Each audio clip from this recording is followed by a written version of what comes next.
Hello again. So now what we're gonna do is we're gonna kind of do uh,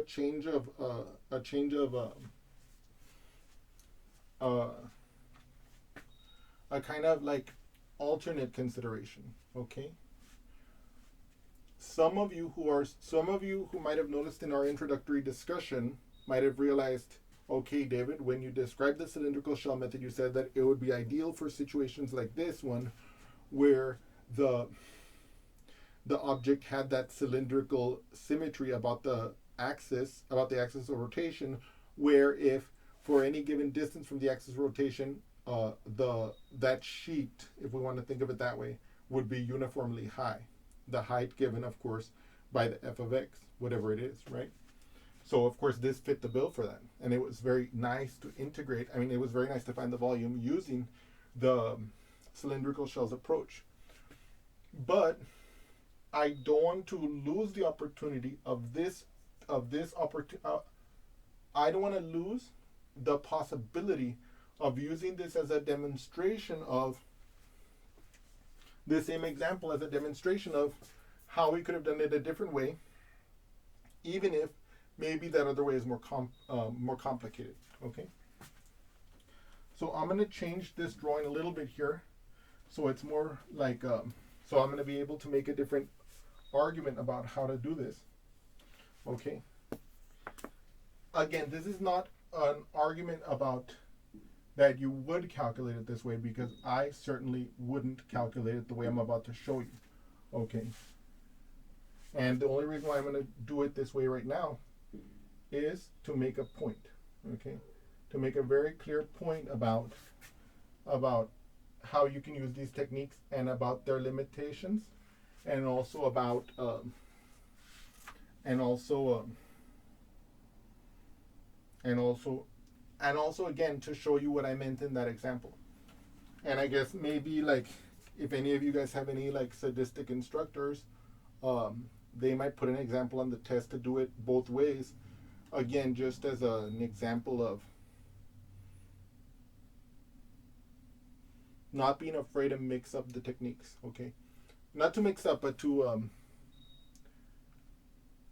use another technique that may not be optimal, so you can show you really mastered that other technique. Okay. Okay. And I'm just kidding, of course, about that being a sadistic instructor. They're just, trying to make sure that you know everything that you need to know to be able to be fully effective. Okay. So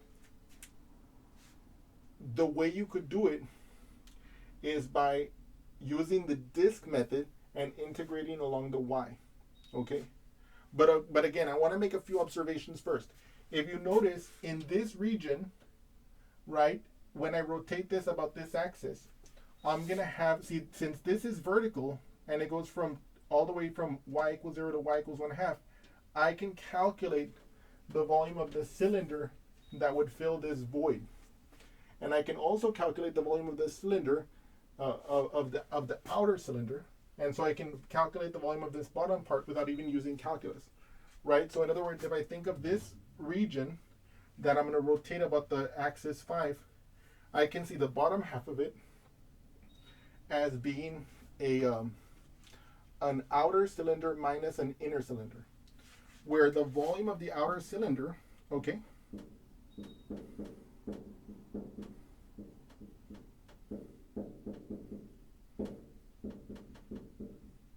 is equal to, well, what's the outer cylinder radius? It's 4, because 5 minus 1 is 4, you see? And its height is 1/2. And we know that the volume of a cylinder is pi r squared h.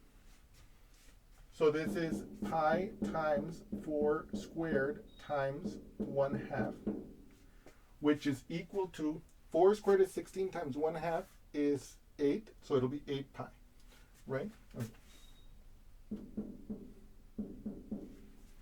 And the volume of the inner cylinder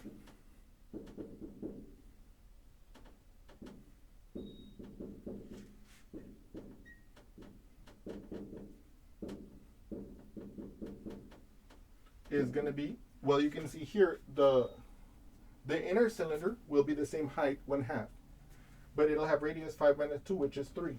Okay, So it'll be pi r squared h equals to pi times 3 squared times our height of 1/2. 3 squared is 9. 9 times 1/2 is 9/2. So this is going to be 9/2 pi. Okay. And so the bottom part of this figure, when I rotate it, so let me write that here, volume of the bottom half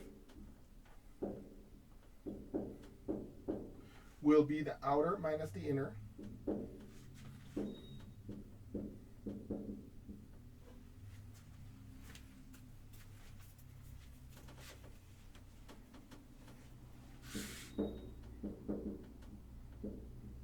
Which we see is 8 pi minus 9/2 pi, right? Which is equal to, I know that 8 is 16 over 2, so it's 16 over 2 pi minus 9 over 2 pi. What's 16 minus 9? That's 7. So the volume of the bottom half is 7/2 pi. Okay, okay. So that now allows us to figure out the volume of the top half.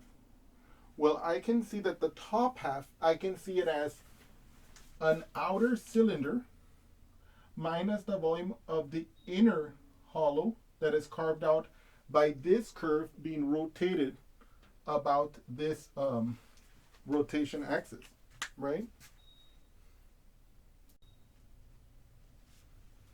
Right, so if you notice, I have this, if I look at the top part of this figure, right, as I rotate this region, the bottom region we already got, right?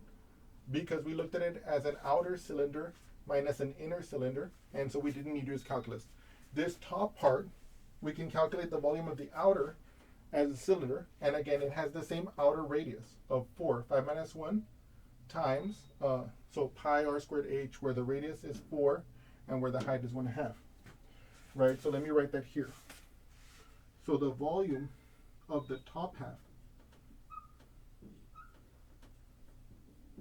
is going to equal to the volume of the outer minus the volume of the inner.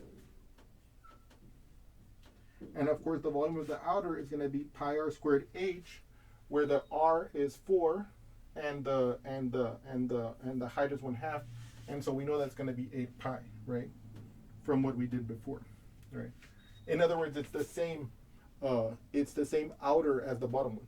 Now we're going to approach the calculus part of this, because we know that this can be seen to be y equals 1 over x. But now look at this. Because it's y equals to 1 over x, look at this. I want to find out the radius of the discs, because I'm going to use the disk method. Okay? So the radius will be in terms of x, not in terms of y. Okay? So I want to find a function f of y such that f of y is the radius of this. See, this is going to be rotated here, so I want this radius for each value of y, such that f of y is the radius of the figure or of the hollow at the given y value. Okay. So first of all, y equals 1 over x, right? So I can multiply both sides by x, and I get xy equals to 1, because of course if I multiply this side by x, the x's will cancel, right? Then I can divide both sides by y, and I get x equals to 1 over y. Okay? Aha! That's interesting. Does that give us what we want? Well, it actually doesn't. Okay? If you notice, if you let y equal 1/2, x is 2, because 1 over 1/2 will be 2. And you can see that that's that distance. And if you let y equal 1, 1 over 1 is 1, and you can see that's consistent with the x value get there, right? So that doesn't give us the radius. Aha. But what does? 5 minus that gives us that radius. 5 minus that gives us that radius. And all throughout here, 5 minus this distance, see, 5 minus this distance gives us the radius. So therefore, the desired f of y here is going to be 5 minus the 1 over y. Okay? For every value of y from 1/2 to 1, 5 minus 1 over y gives us that distance. Okay? And so now we're going to remember our disk method formula, but instead of writing it in terms of x, we're going to write it in terms of y. Okay? Okay. So the volume is going to be the integral from a to b of pi times the f, in this case of y, squared dy. In this case, we're integrating from 1/2 to 1, so it's going to be from 1/2 to 1 of pi times, what's my f of y? In this case, it's going to be 5 minus 1 over y. Oops.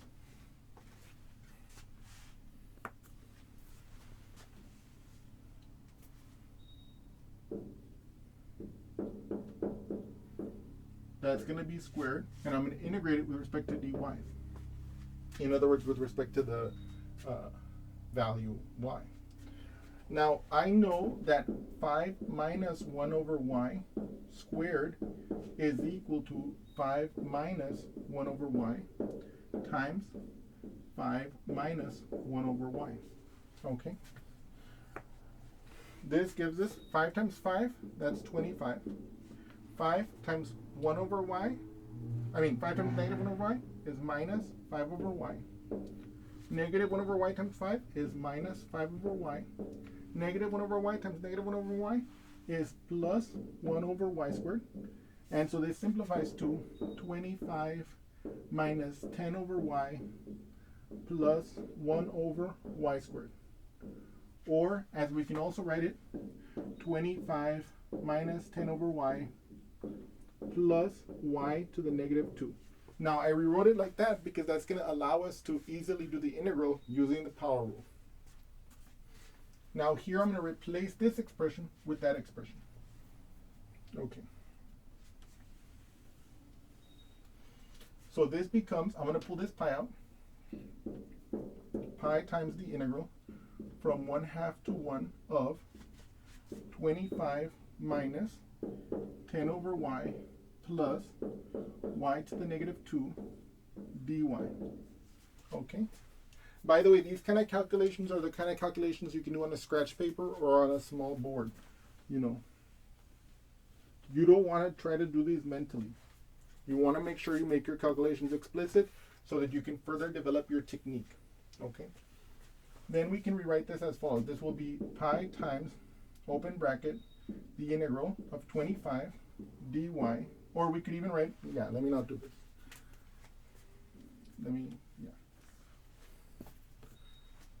It'll be 25 times the integral from 1/2 to 1 of dy minus 10 times the integral of 1 over y dy from 1/2 to 1, and then plus the integral from 1/2 to 1 of y to the negative 2 dy.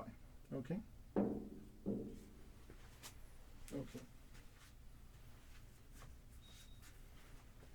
Now, this one is very straightforward. The integral of dy just becomes y. So it becomes this. So it's going to be pi times, open bracket, 25, and then y evaluated from 1/2 to 1. Minus 10 times, what's the integral of 1 over y? That's going to be the natural log of the absolute value of y. And that's going to be evaluated from 1/2 to 1. Okay. Then it's going to be plus. What's the integral of 1 to the negative 2? It's going to be 1 to, it's going to be, I'm sorry, y to the negative 2. It's going to be y to the negative 1 because negative 2 plus 1 is negative 1 divided by negative 1. So it's going to become negative y to the negative 1 evaluated from 1/2 all the way to 1. Okay.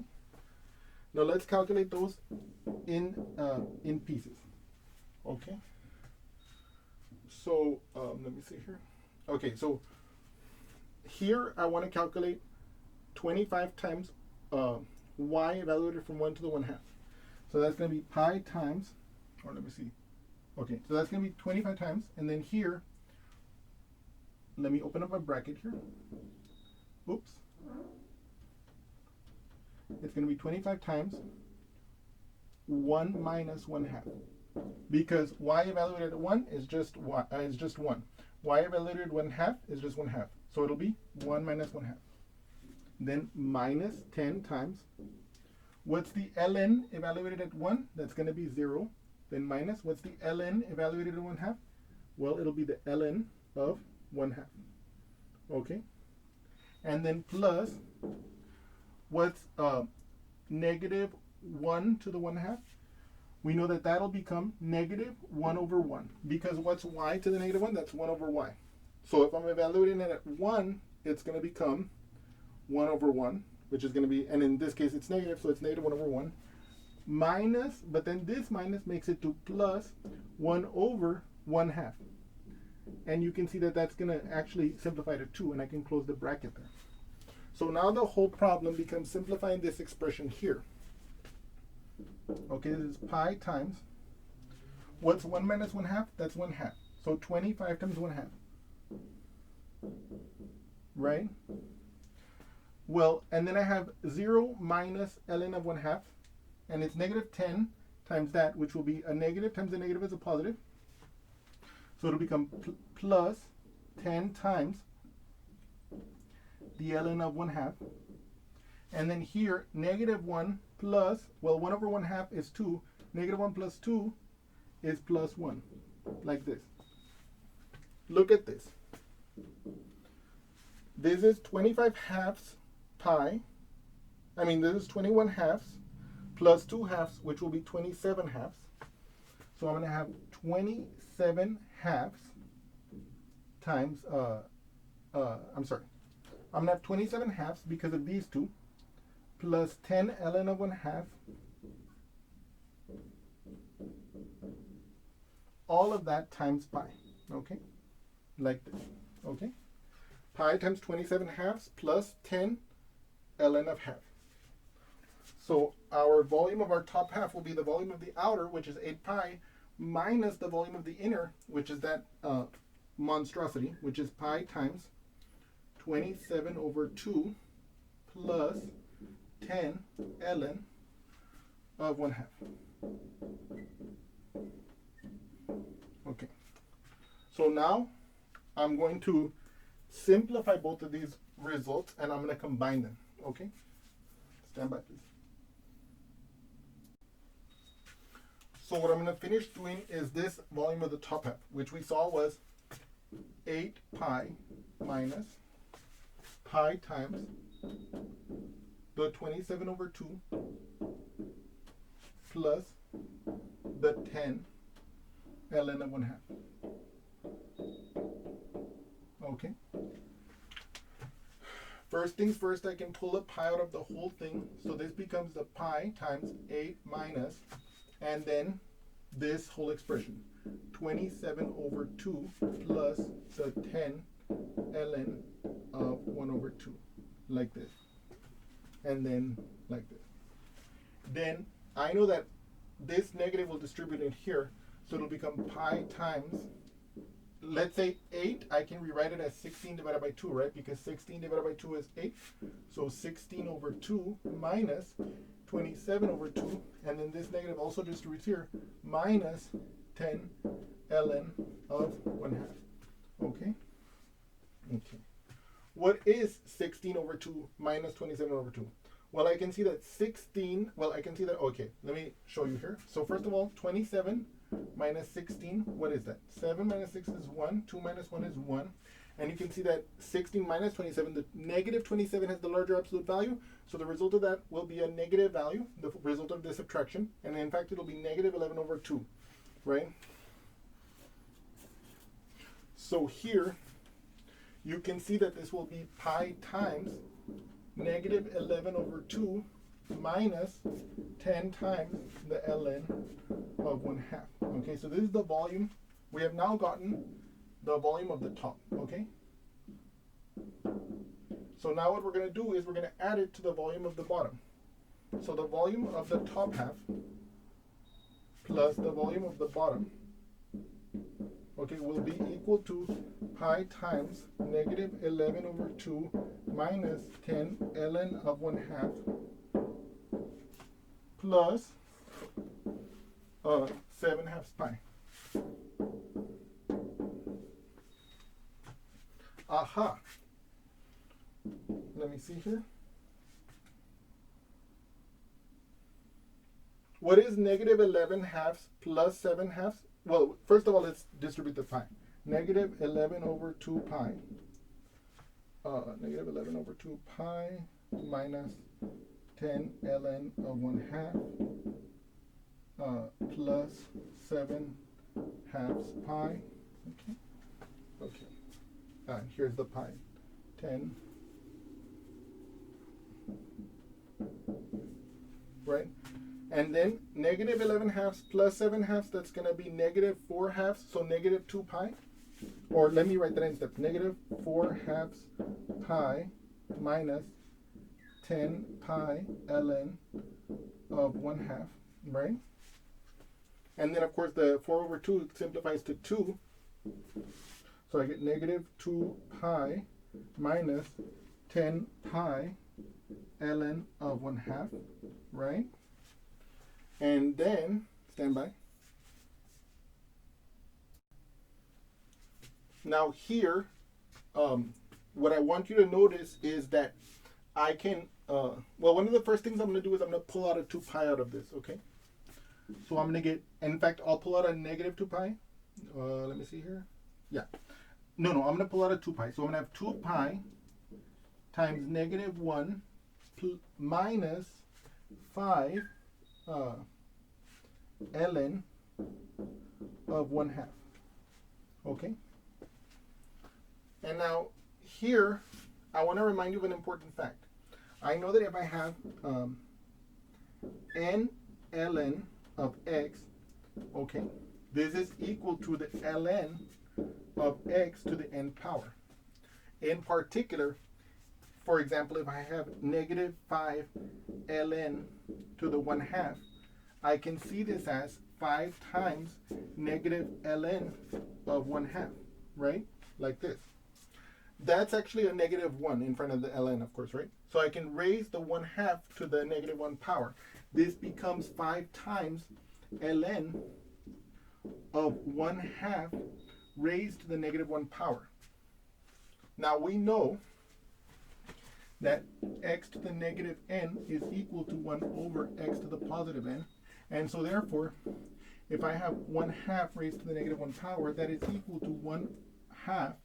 That equals to 1 over 1/2 to the positive 1 power. We know that this means whenever I divide by a fraction, I'm going to multiply by the reciprocal. What's the reciprocal of 1/2? It's 2 over 1. What's 1 times 2 over 1? That's just 2 over 1, which is just 2. So that enabled us to rewrite this as, let me get rid of this now, we don't need it anymore. That enabled us to rewrite this as 5 times the ln of 2. Using this expression over here, using this calculation, using the exponential rules. Okay?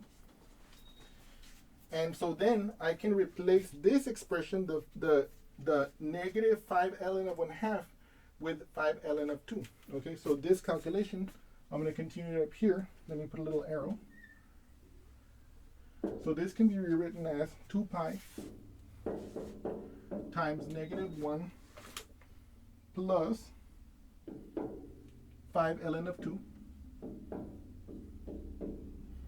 right? And we can see that I can rewrite this finally as 2 pi times 5, 5 ln of 2 minus 1. And this is consistent with the result we had gotten originally when we used the cylindrical shells formula. And of course, the reason why I showed you this example was, number one, to show you how we could have done it both ways. In this particular case, that's not always the case. There is an actual value when you see that cylindrical symmetry to attempt to use the cylindrical shells formula first, because that symmetry will help the integral be easier, typically. I also wanted to show you in this example how sometimes if you look at the geometric shape properly, there are portions of it that you can calculate without using calculus. We saw that the bottom half, for example, we could calculate just using our formulas for the volume of a cylinder, and that in the top half, we could look at the top half of this rotated figure as a cylinder with a hollow on the inside. And what we did was we calculated the volume of that cylinder, and then we calculated the volume of that hollow, and we subtracted them to get the volume of the top half of our rotated figure. And then finally we added the top half volume to the bottom half volume, and we were able to see that the volumes that we got were the same, which is of course exactly what we expect, the volume, being a property of the figure. In any case, I hope you've enjoyed this example. Oh yes, and also again, just as I mentioned it, in case I didn't mention it before, I wanted to also show you this because you can see in this, doing it using the disk method in this particular case was a little more cumbersome than using the cylindrical shells. In any case, I look forward to seeing you again soon, and I hope you've enjoyed this example. Thank you so much.